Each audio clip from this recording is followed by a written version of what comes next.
Rula, set the scene for us in Damascus. We've been hearing reports of security forces using tear gas against protesters there.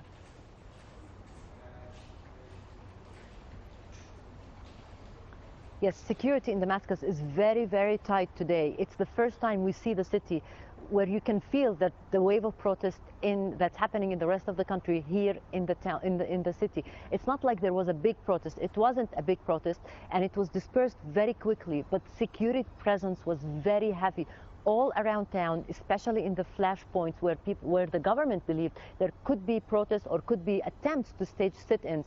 There were security forces in formal clothes, in plain clothes, carrying weapons, carrying guns. A lot of security. I've never seen the city in this way before, and tensions were high.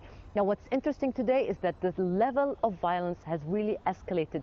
In the town of Isra alone, this is a town 30 kilometers away from Daraa in the southern part of the country, we are told at least 7 people are killed, and just now we heard that the hospital sources are telling them there are we're trying to confirm that number. And what we are told also is that tens of thousands of people from around villages around that area are heading to that town, heavy security presence, and people are fearing some serious clashes over there. And as you say, Rula, these protests have really spread to so many different cities: Daraa, Douma, Homs, Banyas. A lot of people in huge numbers turning out.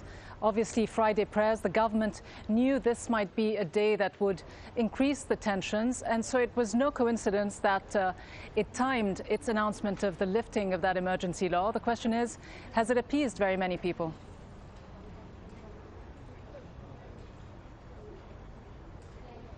Yeah, well, it seems that what the government is doing is saying that it's going on with its reform plan and program, but it's not going to be lenient or tolerant of any violation of the law.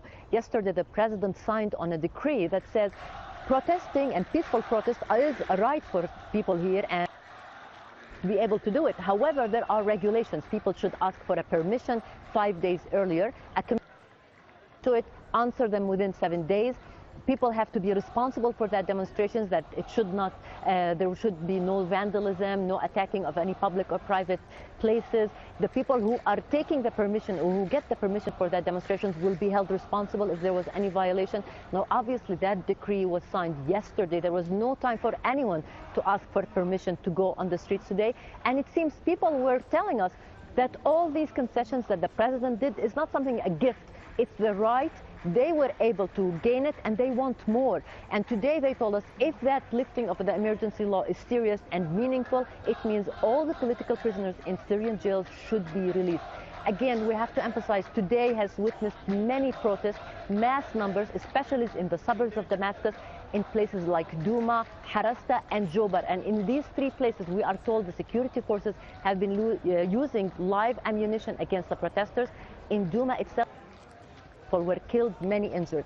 Also in Homs, in the northern part of the country, at least 2 people were killed, we are told. Clashes are still going on.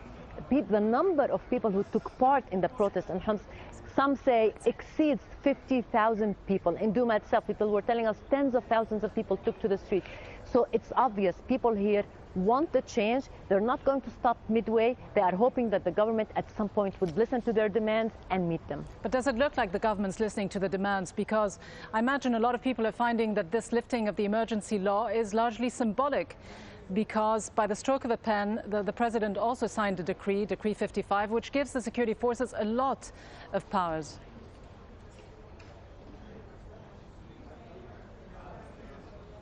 You know, you'll have a lot of legal points on whether it means something or not, the lifting of the state of emergency law. But at the end of the day, this is a state of emergency law that has been in place since 1963. All the calls to lift it had failed. And now the protesters say they were able to topple it, not that it was given to them by the government.